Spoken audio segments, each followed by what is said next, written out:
Good morning, this is John Leggett from Sacramento Traditional Shotokan Karate. This is a really short little karate snippet. If you don't know what a snippet is, we use it a lot of times in code, so it's a little chunk of code that you can put in different places.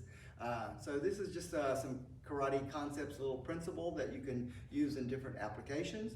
So it's very short and very modular. Typical combination, probably one of the most typical combinations is Kazamizuki Yakuzuki. Okay, so I'll show you two ways to do this. One is sort of the traditional karate way. So, and then if we want to make more distance, we can add sugiyashi. So we can do a slight shift, and as this foot pulls up, we do the Yakuzuki.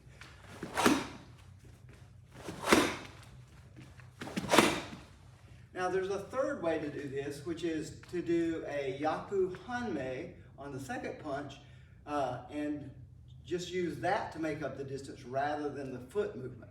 Now this requires, requires that the heel come up, because you're going to end up in this position rather than this position, because you can see that you get more rotation and more distance while maybe using a little bit less floor, but you're moving forward, so it doesn't matter. You've got plenty of power to make that. So the sugiyashi version, so shift, shift, punch, shift, shift, punch. The other version with Yaku Hanmei is shift, rotate, shift, rotate, shift, rotate. So you can see that if you slow it down, the second one gets you about the same distance, but it is a couple of milliseconds faster. However, when you're doing the sugiyashi, you're in a different relationship to your opponent than you are when you're in a Yaku Hanmei position. So there's different applications for the two pieces. The other little offensive combination that I'll add, and you don't see this much in karate, but it is still pretty common in boxing, which is a front punch, Kazamizuki, and then followed by a hook punch. Boom. Now, so since this is more of a boxing technique, you'll typically see this rotate more on the ball of the foot and punch with the body. And then there's also the question about whether you hit with the fist vertical or horizontal. So there's different arguments for both, but if you're hitting with the fist vertical, this engages more of the lats and the latissimus dorsi, etc., and less of the shoulder. If you turn this fist over, which we typically do in karate, it actually gets a little bit more of the shoulder involved, which typically we don't want. So even if you do turn the fist over, I would suggest that you practice it with the fist vertical, and then just turn the fist over and try to feel the same body and muscle connection with vertical versus horizontal, and just rotate the forearm and try not to get this rotation to engage here. So keep this unengaged, if you will, and keep the connection underneath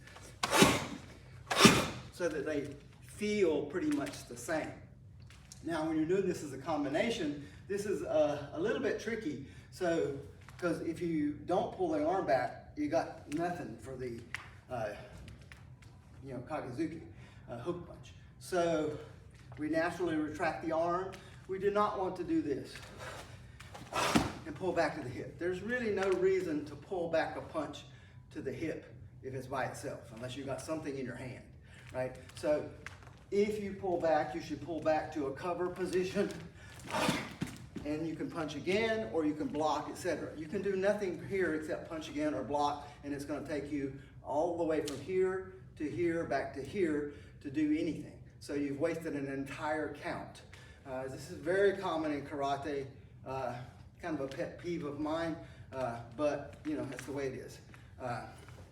But my advice would be, when you punch, come back to a kamae position, not to this position. This is not a kamae position. This is like suicide. But people have been doing it that way for years.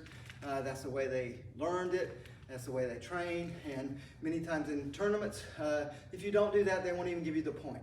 So, you know, that's a problem with the rules and the judging, but I'm just giving you my opinion. You can, you know, figure it out and try and play with it and figure out what you want to do. But in my opinion, when you punch, you should pull back to here, and from here, you can make the punch. You can see how much longer that takes, and there is, since you're generating the power from the rotation, this isn't giving you any more power than that.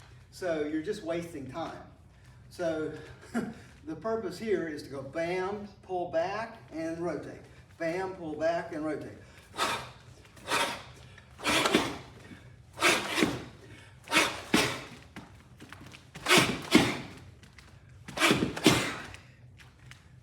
So it's not the most natural transition from this to this, so you got to kind of work on it a few times, and I'm still working on it, so it's not perfect by any means. But just a few thoughts, few combinations with a few little different angles of it, approaching them than you might have thought about before. Thank you.